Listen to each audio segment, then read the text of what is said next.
Hi, my name is Stefan Engelsson. I'm an associate professor here at Copenhagen Business School in Copenhagen, Denmark.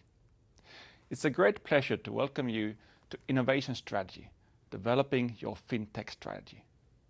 As you may well know, this is the third course in a specialization on the digital transformation of financial services.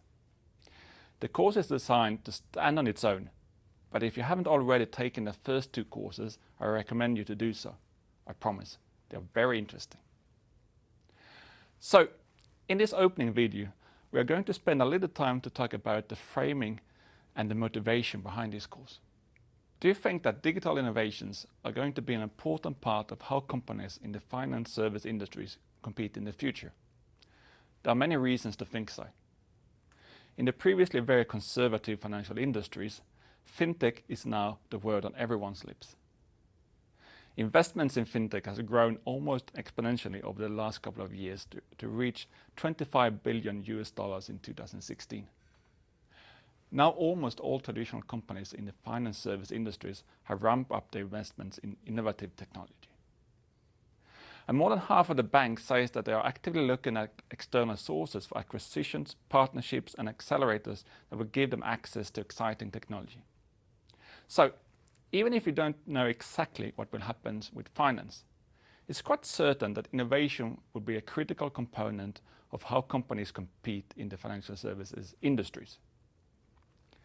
Now, the bad news are that innovation is hard, because companies are stuck in doing business in the way that once made them great, and they struggle to find their ways into the digital era. On the other hand, the good news is that if we can nail this challenge, if we can find a way to develop an effective fintech innovation strategy, then we set us apart from the pack. Then we find an advantage that is not based on historical paths, but on the ability to create the future. This course is all about targeting that problem, how to escape the historical past and to develop a fintech strategy to compete on innovation in the digital era of finance. To do this, we have two key questions in the course that we will keep coming back to. The first one is, what do we want to achieve with our fintech strategy? We address this question in the first module of the course.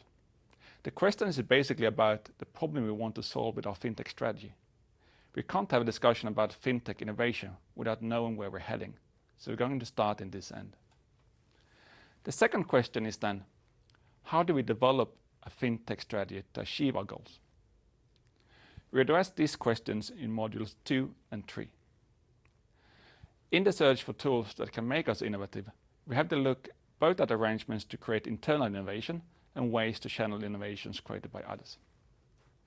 Then, in the fourth module of the course, you will use what you learned to develop a fintech strategy for a real-world company. When we're working to answer these questions, we're going to look at examples both from the financial industries, but also from other digital industries. We can learn from companies like Apple, Google, and Amazon, but we have to be careful here. Finance is not like any other industry. And a bank may have many differences if you compare it to Google. To understand how ideas about innovation from Google translates into our world, we will look at many real-world examples from the most innovative companies in the industry. One company that we are going to look at more closely is Danske Bank. You will hear more about them in a few minutes. Danske Bank is one of the traditional banks that are leading the digital transformation of finance.